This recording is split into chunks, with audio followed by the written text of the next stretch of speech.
Imagine walking out of a grocery store, arms loaded with shopping bags, only to be greeted by the sharp, accusing voice of a complete stranger, claiming you've just committed grand theft auto. Now picture this same stranger standing in front of your own car. The very one you bought, paid off, and take pride in maintaining, as she loudly declares to anyone within earshot that you're a car thief. Unbelievable, right? But that's exactly how my calm Saturday morning spun straight into a full-blown public spectacle. I'd just wrapped up a quick grocery run. Nothing dramatic. Just the usual. Milk, bread, some fruit, a few snacks. The parking lot buzzed with the weekend rush. Kids running in circles, carts rattling over asphalt, car doors slamming like background percussion. I walked toward my car, a sleek black SUV I've owned for years, and that's when I noticed her. A woman standing nearby, arms folded tight, foot tapping impatiently, eyes sharp and unblinking like a hawk sizing up its prey. The moment I hit the unlock button on my key fob, she swooped in. "Excuse me, what do you think you're doing?" I froze mid-step, blinking in confusion. Getting into my car?" Her head shook violently. "No, that's not your car. I saw you wandering around checking vehicles. Don't pretend you don't know what I'm talking about. You're trying to steal it." I must have looked completely dumbfounded, because her voice grew louder, echoing across the lot. Shoppers began slowing down, whispering, phones already coming out. My ordinary grocery trip had suddenly turned into a live trial, and she had appointed herself judge, jury, and executioner. I tried to stay calm. "Ma'am, this is my car. I have the keys. The registrations is in my name." But logic had no effect. Her cheeks reddened, and before I could say another word, she whipped out her phone. "I'm calling the police," she barked. Let's see what they think when they get here. Now here's the twist she didn't see coming. Let's call her Karen, since honestly that title fits like a glove. What she didn't know was that the man she was accusing wasn't some random thief. She was accusing the registered owner of that vehicle, who just happened to be the chief of police's son. As she angrily dialed 911, her glare locked onto me like she was about to be the neighborhood hero. I could practically see the headlines forming in her mind. "Local woman stops car thief in broad daylight." Meanwhile, I stood there with a mix of frustration and disbelief swirling inside me, waiting for the inevitable arrival of the officers. Because once they showed up, this little drama was about to take a very unexpected turn. The sound of sirens in the distance made the crowd murmur. For most people, that sound means trouble. For me, it meant both relief and dread. Relief because the truth was finally on its way. Dread because I knew Karen had just escalated this way too far. By the time the patrol car pulled in, half the parking lot had gathered to watch. Phones were up, recording like they'd stumbled onto a reality TV premiere. Karen was practically glowing with self-righteous confidence, waving her arms wildly to flag the officers down. "Officers! Over here!" she shouted. "This man is trying to steal that car." The two officers stepped out, cool and composed. One glanced at Karen, then at me, then back again. "Sir, can you tell us what's going on here?" Before I could even answer, Karen jumped in, cutting me off. He was pretending to shop, circling cars. Then he came straight to this SUV and tried to unlock it. I know what car thieves look like, and that's him. I took a deep breath, trying not to laugh at how ridiculous this was becoming. "Actually, officer," I said evenly, "this is my car. I can prove it." Karen folded her arms. "Yeah, right. Let's see that proof." So I reached for my wallet, handed over my driver's license, and then, for the final nail in her argument's coffin, I opened the glove compartment and pulled out the vehicle registration neatly sealed in a plastic sleeve. The officer examined it carefully, then looked back at me, one brow raised. Karen leaned in eagerly, waiting for her "I told you so" moment. But instead, the officer's mouth twitched into a subtle, knowing smile. "Ma'am," he said, turning toward her, "this vehicle is registered to the chief of police, and this is his son." The entire atmosphere changed instantly. The crowd gasped, phones still rolling as everyone leaned in closer. Karen went completely still. Her face drained of color. Her jaw opened, closed, then opened again, but no words came out. The officer handed my license back with a respectful nod. "Sorry about the misunderstanding, sir. You're free to go." But Karen wasn't done yet. Not by a long shot. Instead of walking away quietly, she decided to argue with the police, and that, my friends, is when things really went off the rails. Because if you think being caught red-handed would stop her, you clearly don't know Karen. No, this has to be some kind of mistake, she stammered, voice climbing again, as if shouting could rewrite reality.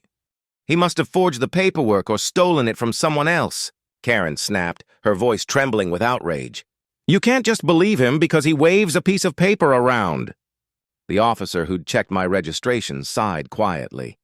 You could tell he'd encountered this type before. The kind of person so locked inside their own narrative that no amount of reality could pry them free. He held the documents up for the crowd to see, his tone calm but firm.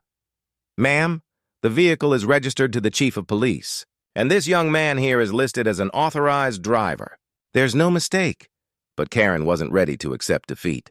She jabbed her finger at me like a lawyer delivering a closing argument. You're all being fooled! He's slick, I can tell. This is exactly how criminals trick law enforcement, pretending to be someone important. The irony was almost too much to bear. The woman who'd just tried to play detective was now lecturing actual police officers on how to do their jobs. A few onlookers chuckled under their breath, shaking their heads. Phones were still raised, capturing every second. I could already imagine the viral captions. Local woman challenges police over chief's car. One of the officers stepped forward, his tone sharpening. Ma'am, you've made a false accusation. The situation is resolved. I suggest you calm down.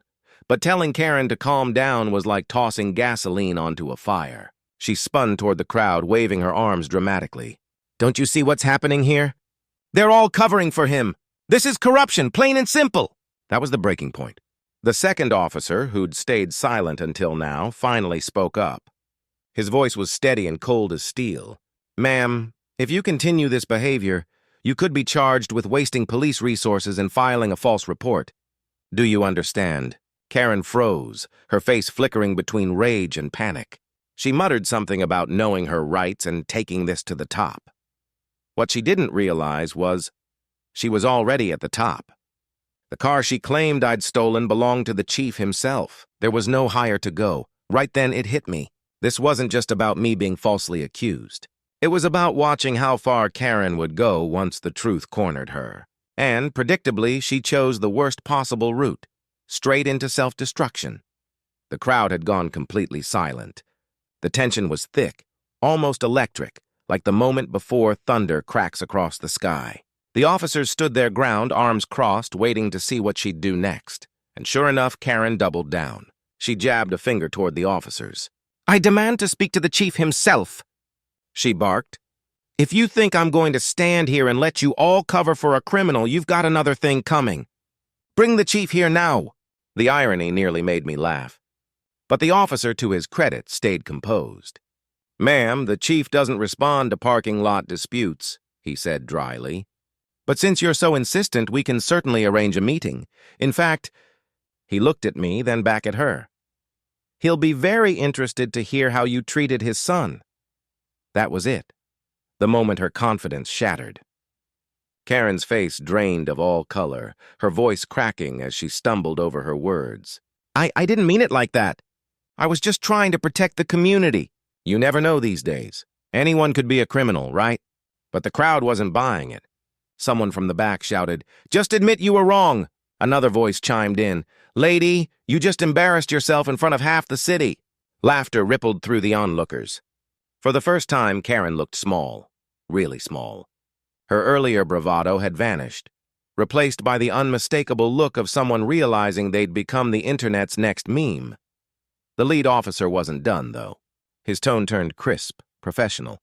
Ma'am, you've wasted police time and caused unnecessary public disturbance. At the very least, you owe this man an apology. Karen's jaw tightened.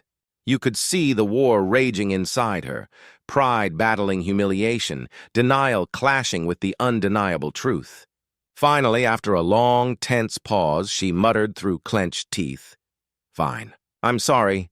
It wasn't much, barely above a whisper, but it was all she could manage. The officers gave me a respectful nod, signaling that the ordeal was officially over. They guided Karen aside, probably to take her statement and issue a stern warning, while I finally climbed into my SUV. My hand steadied on the wheel as I exhaled, the chaos still replaying in my head like a bizarre dream. As I pulled out of the parking lot, I noticed the crowd beginning to disperse, still buzzing with conversation. That's when my phone started vibrating, messages from friends already tagging me in videos of the incident. Turns out the whole thing had hit social media before I'd even left the store's exit lane.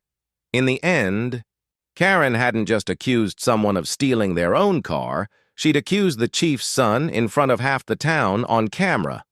The story spread faster than wildfire, and while the whole ordeal was exhausting, I couldn't help but smile at the one undeniable lesson she'd learned, the hard way. Sometimes your assumptions don't just make you look foolish. They make you go viral, and that, my friends, wraps up today's unbelievable story. If you enjoyed watching, don't forget to hit that like button, drop a comment with your thoughts, and of course, subscribe so you don't miss the next wild Karen drama. Because trust me, the next one's even crazier.